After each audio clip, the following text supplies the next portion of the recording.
Some families hide secrets, but others wear them like a crown of thorns. Behind the closed doors of 1920s Mexico, whispers of faith twisted into something unspeakable. The LeBaron family did not seek salvation in prayer, nor in the purity of sacrifice, but in acts that blurred the line between holiness and horror.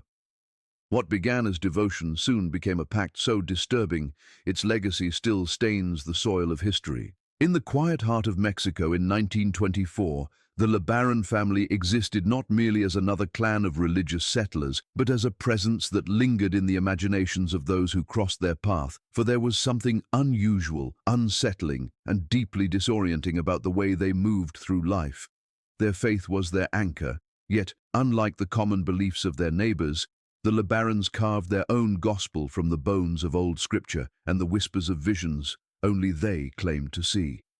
The patriarch declared himself chosen, a prophet not recognized by any church but revered within his own household, and his voice became law.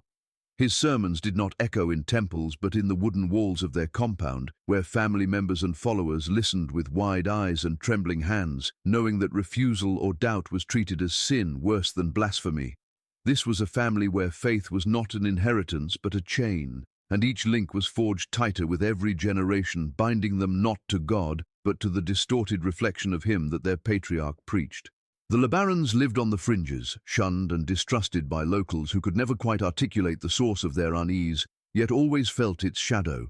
The family's clothes were modest, their eyes devout, their prayers fervent, but there was something in the way they carried themselves, something in their hushed voices when outsiders asked questions that suggested they were guarding more than just their privacy. Within the compound, the lines between worship and obedience blurred until no one could tell the difference. Children were raised to memorize not only verses from the Bible, but also the twisted interpretations of their father, who claimed that salvation lay not in resisting sin but embracing it, that the true test of faith was to dive into the fire and come out purified. For the children, this doctrine was not theory but law, recited like a prayer, pressed into their memories until it shaped the marrow of their bones.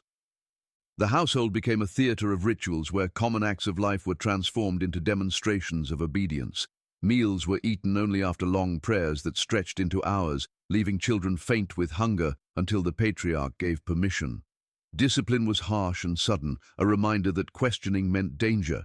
Women were told their bodies were sacred vessels, but in the same breath were ordered to surrender them, for in surrender there was said to be redemption. Men were told they were leaders, yet they too knelt before the patriarch, whose word reigned above all. What should have been a family home was instead a sanctuary of submission, where candles burned through the night, and hymns were sung not out of love but out of fear, their voices carrying the weight of desperation. To outsiders, the LeBarons seemed a family bound by faith, perhaps too strict, perhaps too severe, but undeniably devout.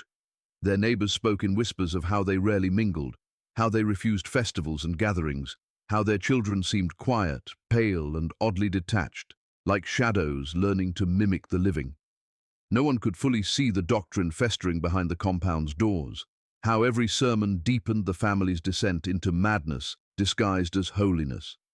The patriarch would gather his family close, the flicker of oil lamps dancing against the wooden walls, and he would preach of a covenant unlike any other, a covenant that demanded not resistance but indulgence. The children, wide-eyed and silent, accepted it as truth, for to disbelieve meant exile, and exile meant eternal damnation, a terror more crushing than death itself. It was within these walls that the idea of sin transformed into salvation, where guilt was replaced by ritual, and where shame was not erased but rebranded as a form of spiritual offering.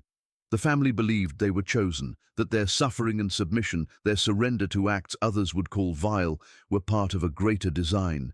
To resist was to risk God's wrath, to embrace was to claim his favor.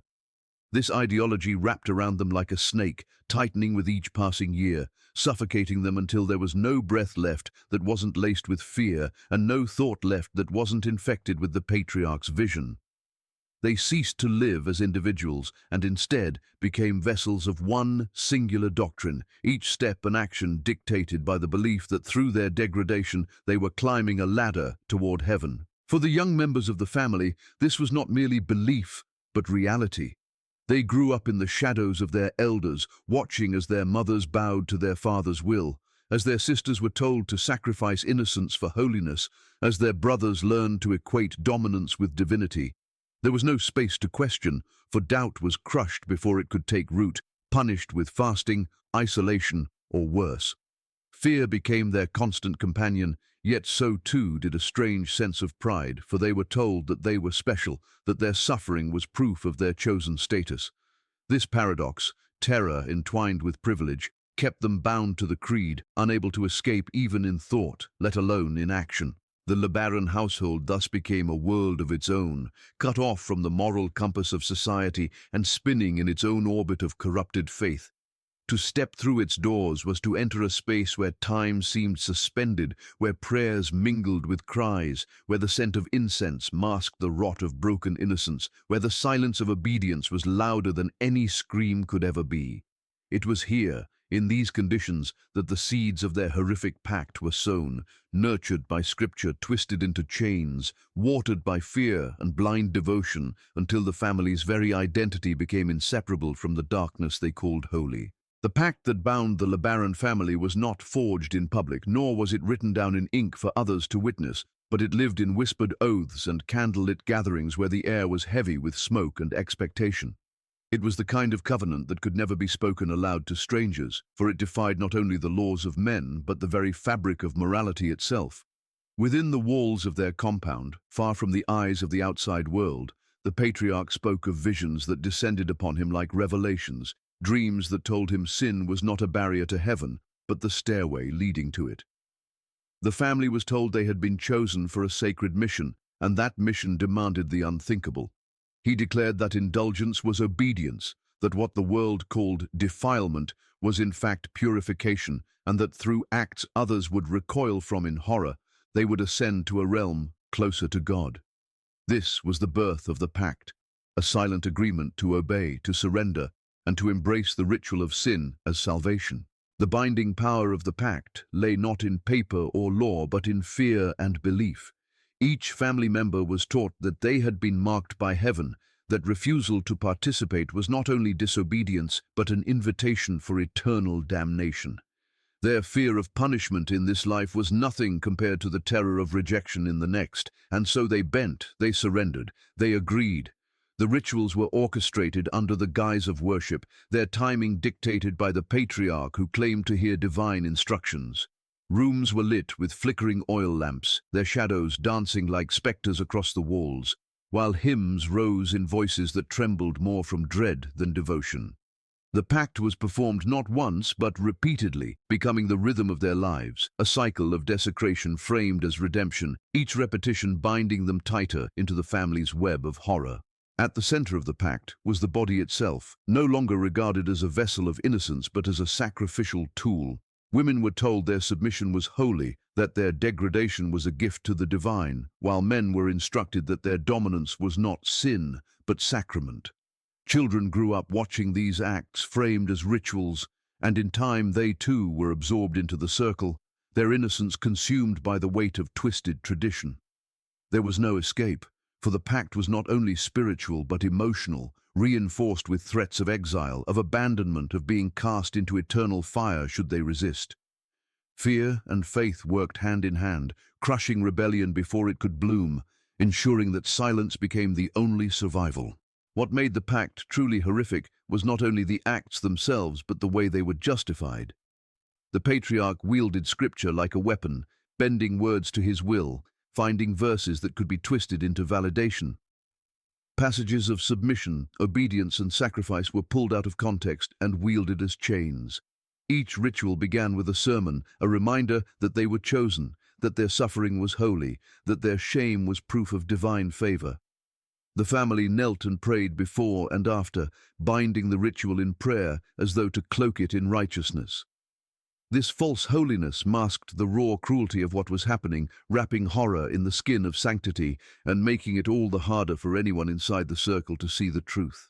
The secrecy of the pact gave it strength, for secrecy breeds isolation, and isolation silences questions. No one outside the compound knew the extent of what transpired. The neighbors only saw a family that was strangely aloof, strict in their religion, rigid in their practices.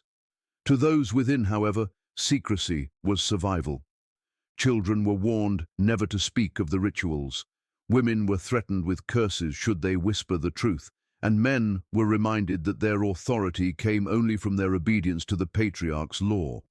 In this way, the pact became both a ritual and a prison, one that locked its victims in silence and guilt. Each time the ritual was performed, it grew heavier, the memory of it pressing on their minds like a weight that could never be lifted, a secret that burned and festered but could never be released. The cycle of the pact transformed the family into something less than human, their individuality erased in the collective ritual. What began as whispered oaths grew into an identity, until to be a LeBaron was to be a participant in the pact, and to resist was to reject the very blood in one's veins. They did not see themselves as victims, but as chosen martyrs, convinced that the pain, the shame, the surrender were all steps on a sacred path. This belief did not lessen their suffering, but intensified it, for they could never name their torment as wrong, never call their pain what it truly was. The rituals stripped them of their voices, their innocence, their ability to imagine a life outside the walls of the compound. They were not merely participants, but prisoners, shackled by the chains of faith twisted into cruelty, bound by the pact that promised salvation but delivered only horror. Would you like me to continue in this same dark historical narrative style? Most informasto no keynote no 3 corners well, also stretched to 800 words. The victims of the LeBaron family's pact were not strangers wandering into their circle by accident, but those who lived inside the walls of their compound, those who shared their blood, their name, and their fate. To be born into the family was to inherit a role in the rituals, whether as a child groomed into obedience, a woman coerced into submission, or a young man trained to perpetuate the system. No one was spared the suffocating grasp of the covenant, for every member was seen not as an individual with choice, but as a piece of a divine puzzle that had to fit into place. The women bore the heaviest weight, for their bodies were claimed as the vessels of redemption, instruments of sacrifice through which the patriarch insisted holiness could be achieved. Mothers taught their daughters to accept what they themselves had been forced to endure, passing down not love, but survival strategies, whispers of how to remain still, how to appear willing, how to make it through the night without drawing the anger of the men who believed themselves priests of a higher order. Children, too, were drawn into this cycle, robbed of innocence before they could understand the meaning of what was happening. From their earliest years, they were raised in silence, instructed that the family's ways were sacred, not to be questioned or spoken of beyond the compound's walls. They watched their elders perform the rituals, their small minds unable to reconcile the horror of what they saw with the prayers that cloaked it. As they grew, they were told that their turn would come, that participation was a mark of being chosen, that resistance was proof of weakness and sin. The confusion was suffocating, for their instincts screamed against what they were told, yet their entire world insisted this was God's will. Some learned to numb themselves, retreating into silence so deep that they became ghosts inside their own bodies, while others hardened, reshaping their pain into obedience, preparing to perpetuate the same cycle once they reached adulthood. The outsiders who occasionally fell into the orbit of the family were not spared either. There were travelers who accepted the hospitality of the compound, unaware of what lay behind the pious facade. Some were enticed by promises of joining a chosen people, drawn in by the charisma of the patriarch and the strict, orderly lives of his followers. Once inside, their freedom vanished. They found themselves surrounded by rules, rituals, and expectations that grew darker the longer they stayed. To leave was nearly impossible, for by the time the truth revealed itself, fear and manipulation had already woven their threads tightly around them. Threats of curses, divine punishment, and the shame of betrayal kept them silent, their wills broken until they too were absorbed into the cycle. The victims carried the scars of their ordeal not just in their bodies, but in their minds. Trauma took root in their sleep, in their speech, in the way their eyes darted toward shadows as if expecting something to leap from them. They learned to mask their pain in public, to appear as devoted believers when strangers approached, while inside they were hollowed out, carrying burdens no prayer could ever lift. Women bore children not out of joy but out of duty, their pregnancies framed as proof of divine blessing. Yet for many, each birth was only another reminder of their lack of control.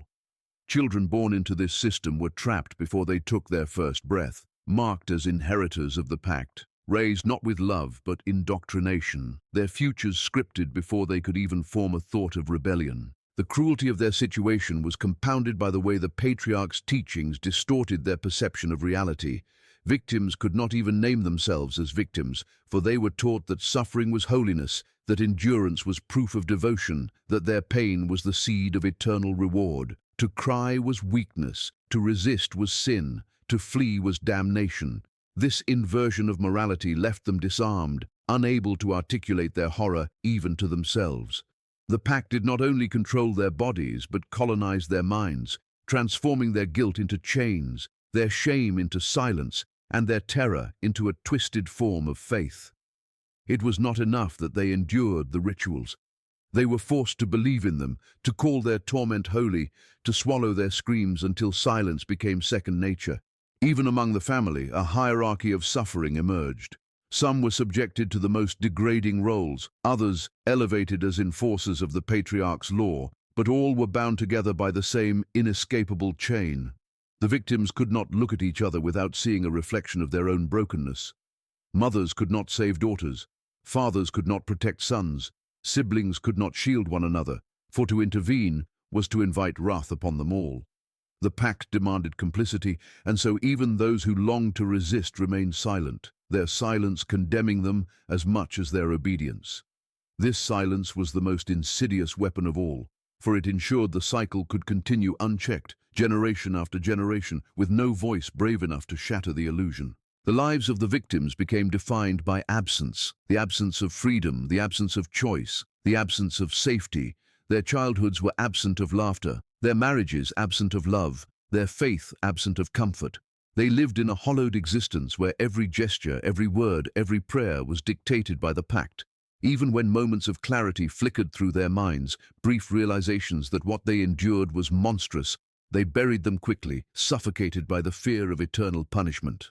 In this way, the victims of the LeBaron family were not merely broken by force, but reshaped into willing prisoners, trained to accept their own suffering as sacred, unable to imagine a life beyond the rituals that consumed them.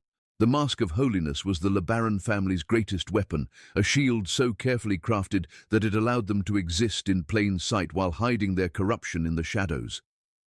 To those who looked from the outside, the family seemed devout, their lives structured around prayer, scripture, and discipline. They dressed modestly, their women with lowered eyes and veils of silence, their men stern and upright as though guardians of moral order. When neighbors passed by, they saw a household of faith, a family withdrawn from worldly distractions, committed to their own form of religious purity. Hymns were heard drifting from the compound, candles flickering in windows at night, the sound of prayers rising like a choir carried by the desert wind.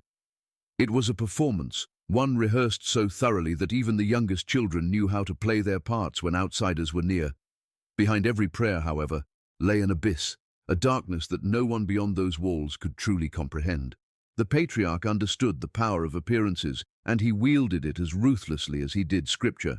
He ensured that the family was never openly defiant of local customs, never so strange that they drew suspicion. They spoke politely when addressed, attended the markets when necessary, and kept their compound clean and orderly, presenting themselves as a beacon of piety. Visitors who stepped inside might notice the severity of their rituals, the rigid silence of their children, but none could easily guess the depth of depravity concealed behind their devotion. The patriarch quoted scripture fluently, able to bend any conversation toward the language of God, disarming those who might have questioned him. He spoke with the conviction of a man touched by heaven, and that conviction made lies sound like truth, cruelty sound like discipline, and horror sound like holiness. The women played their parts with equal precision. Trained to bow their heads, to speak softly, to answer only when asked, they became living symbols of submission. Outsiders looked at them and saw not fear but humility, not silence but modesty. No one could know that their stillness was not voluntary but enforced, that behind their lowered eyes was a well of suffering deeper than words could describe. They served guests with food and prayer, their hands trembling only slightly, their smiles practiced until they resembled serenity. To anyone beyond the compound, these women appeared to embody the ideal of religious virtue, when in truth They were prisoners whose chains were invisible to the outside world. Even the children were masked by this illusion. They were drilled to recite scripture flawlessly, to bow their heads in prayer, to keep their answers short and their eyes cast down. Outsiders often marveled at their discipline, remarking on their obedience and quietness, never realizing that this silence was born not of piety but of fear. A child who dared to speak the truth risked punishment not only for themselves but for their entire family, for the patriarch warned that God's wrath would fall upon them all if the secrets left the compound. So the children learned to bury their instincts, to hide their scars beneath solemn expressions, to play the role of perfect believers even when their hearts quivered with terror. The mask of holiness was reinforced by ritual, for ritual is convincing even to those who enact it. Every prayer, every hymn, every scripture reading was both a performance for outsiders and a reinforcement for the family itself. The rituals cloaked the horrors in a veneer of sanctity, making it easier to believe that their suffering was divine will rather than monstrous abuse. They burned incense and lit candles, their chants filling the air, their bodies arranged in kneeling submission. The rituals were relentless, binding their lives so tightly to the image of piety that it became impossible to separate the sacred from the profane. In this way, the mask was not merely for others. It became a prison of self-deception, ensuring that even the victims questioned whether their torment might truly be holy. What made this mask so impenetrable was the family's ability to blend fragments of truth with falsehood. They quoted scripture word for word, they prayed with real fervor, they lived austerely and denied themselves the pleasures of the outside world. These outward signs aligned with what others expected of religious devotion, and so no one thought to look deeper. The neighbors who passed by dismissed their oddness as harmless severity, chalking it up to an eccentric devotion rather than a cover for atrocity. Even those who suspected unease could not pierce the wall of prayer and discipline that surrounded the family. To accuse a household that lived with such visible piety was unthinkable, and so the mask did its work, silencing questions before they could be voiced. The patriarch encouraged this perception, knowing that the more devout they appeared, the safer their secrets remained. He ensured the family gave small offerings to the poor, recited prayers in public when necessary, and occasionally opened their compound for communal worship. These moments of generosity and devotion disarmed suspicion, convincing outsiders that the LeBarons were not dangerous but godly, a family set apart for higher purposes.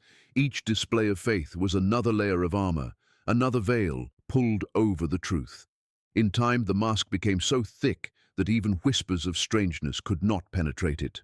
Outsiders who caught glimpses of the family's rigidity assumed it was nothing more than the cost of holiness, never realizing it was the cover of horror. For those trapped inside, the mask was another form of torment, for they were forced not only to endure the rituals, but to perform their suffering as devotion. To act the role of holiness while knowing the truth of their degradation deepened their despair. Yet they obeyed, for the mask was as much a weapon against them as it was a shield against the outside. They knew that if they slipped, if they revealed the truth, even in a glance or a word, the consequences would fall not only on themselves but on those they loved. Thus the mask was maintained at all costs, polished with prayer, hardened by fear, sustained by silence, an illusion so convincing that it shielded one of the darkest pacts in history while presenting itself to the world as a portrait of sanctity. The curse that lingered after the LeBaron family's horrific pact was not a simple tale of sin confined to its time, but an echo that rippled across generations, a stain that refused to fade even as the years passed. The teachings of the patriarch had been pressed so deeply into the minds of his children that they carried them like scars, even when distance or age might have offered the possibility of escape. His words became voices in their heads, whispers they could never silence, reminders that their salvation was tied forever to sin, that obedience was survival, that deviation was destruction. Even when some drifted beyond the compound, they could not fully sever the chains, for the doctrine had shaped their very bones.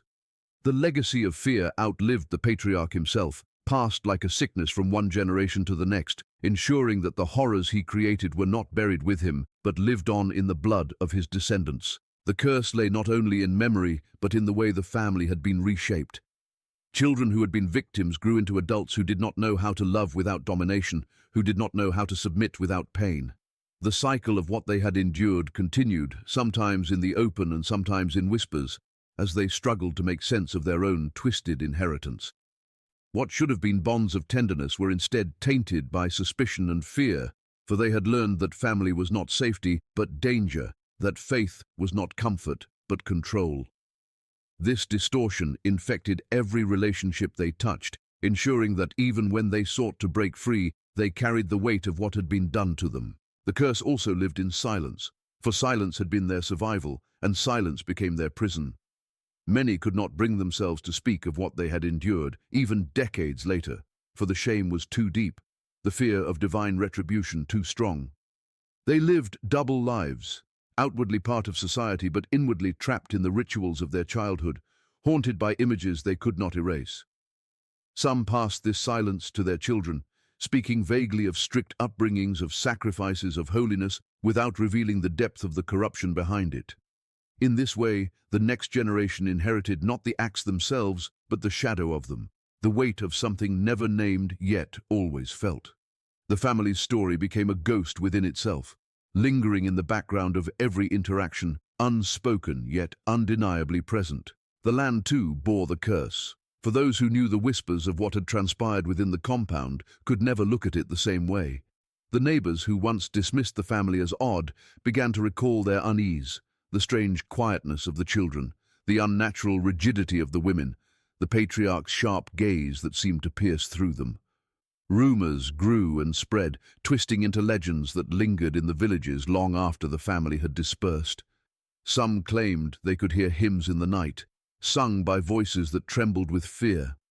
Others said they saw lights flickering where the compound once stood, as though the rituals continued in some ghostly echo. The land became a place of avoidance, a site where faith had been corrupted into something monstrous, and so it remained cursed in memory even when the physical walls had rotted away. The curse was not confined to geography or blood alone, for stories of the LeBaron family began to surface in whispers, in journals, in fragmented accounts carried by those who managed to escape. Each retelling carried with it a sense of dread, a reminder of how belief can be twisted into horror, of how devotion can become a weapon. The story spread like a warning, but also like a haunting, for those who heard it could not easily forget it. The idea that sin could be sanctified, that suffering could be holy, that innocence could be consumed in the name of salvation, left listeners unsettled, planting seeds of unease that grew into fascination and fear. In this way, the curse stretched beyond the family itself, embedding itself in the imaginations of all who encountered the tale. The psychological curse was perhaps the most enduring, for trauma does not end when the body escapes. It lingers in the mind, reshaping thoughts, coloring every perception. The descendants of the victims often found themselves caught in cycles of distrust, drawn to strict faiths or rigid relationships, seeking structure yet fearing it, desiring love yet distrusting intimacy. They carried the contradictions of their inheritance, often unaware of the roots of their struggles. The patriarch's voice became their inner voice, echoing in the moments they tried to silence it, reminding them of sin, of obedience, of punishment. They were haunted not by ghosts, but by the fragments of doctrine burned into their consciousness, fragments that could never fully be exorcised. The curse endured in the way history remembered them, for the LeBaron family could never again be spoken of without invoking the shadow of what had been done. Their name, once tied to religious fervor, became synonymous with corruption, their legacy forever marred. Even attempts to rewrite or soften the story could not erase the truth, for horror leaves traces too deep to be concealed. It clung to them like a shroud, ensuring that no descendant, no matter how distant, could ever fully step out of its shadow. The story of the LeBarons became a reminder of how darkness can masquerade as light, how holiness can become a mask for sin, how a family can become a curse not only to itself, but to history itself.